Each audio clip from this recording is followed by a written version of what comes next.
እንደገና ልንወድቅ እንችላለን። ዮሐንስ አፈወርቅ ተናገረው፣ መውደቅ አዳማዊ ነው፣ አለመነሳት ግን ዲያብሎሳዊ ነው። እንደ ሰው ልንወድቅ እንችላለን፣ እንደ ዲያብሎስ ግን ወድቀን መቅረት ግን የለብን። ጻድቁ ኢዮብም እንዲህ ብሏል እኮ። እንኳን እኔና እናንተ ምእመናን ይሄ ምንኛ የሚያጽናና ቃል ነው።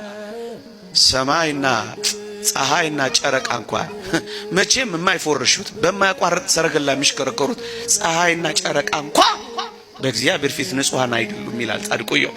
ይልቁንም ኃጢአትንም እንደ ውሃ የምንጠጣ ምንኛ እናንስኛ።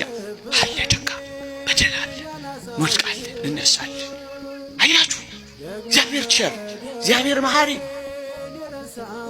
እግዚአብሔር ይቅር ለማለት ሳይታክተው እኛ ንስሐ ለመግባት እንዳይታክተን እግዚአብሔር እጆቹ ተዘርግተው እኛ ወደሱ ሄደን ለመታቀፍ እንዳንደክም እንኳን እኔና እናንተ ዮሐንስ አፈወርቅ ስለ ይሁዳ ያነሳል።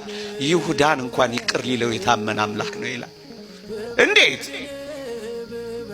ንጹህ ሰው አሳልፌ ሰጥቻለሁ ብሎ 30ውን ብር ሲበትን ይላል ሰይጣን ደነገጠ ይላል። ጸጸት ጀመራ። ይሁዳ ይሄን ጸጸት ከቀጠለበት ኢየሱስ ክርስቶስ እንደሚምረው ያውቃል። ለምን መስቀል ላይ ተሰቅሎ ይቅር በላቸው ብሏል። ይሁዳ እንዳይድንብኝ ብሎ ምን እንዳደረገ ታውቃለህ? ወደ መስቀሉ ክርስቶስ ሳይሆን ወደ መሰቀያ ገመድ ወሰደው ይላል ዮሐንስ አፈወርቅ። ክርስቶስ እንደዚህ ከሆነ ይሁዳን እንኳን ለመማር እድል ከሰጠው ወዳጄ እኔና አንተንማ እንዴት አይምረን? አይኖቹ ስለኔና ስለናንተ ይንከራተታል። እጆቹ ተዘርግተዋል፣ በሩ ተከፍቷል። ስለዚህ ልንመለስ ይገባል።